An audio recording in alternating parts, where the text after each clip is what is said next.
Kani gadega Patrisi TV. Ban aila de kisamla pule ki bapule hak subjek ban sandor ya karyam ka ben. Hak khat arterek mentau nai weng ki bor penya jong KL Bajoria College.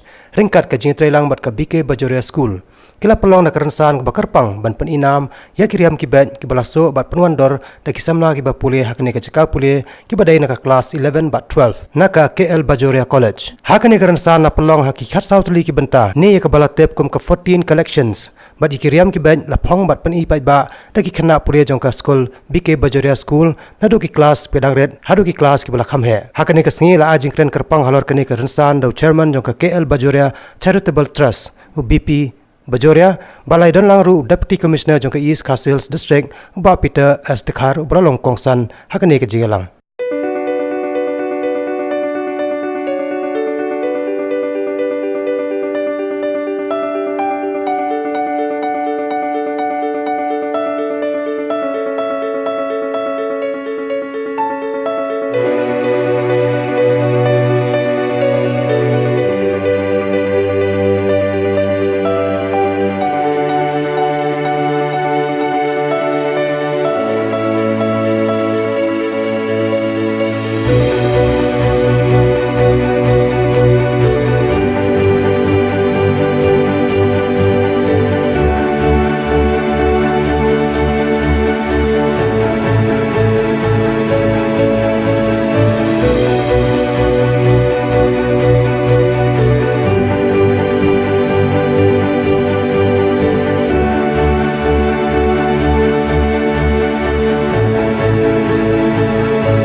Kani kadega Pati CTV.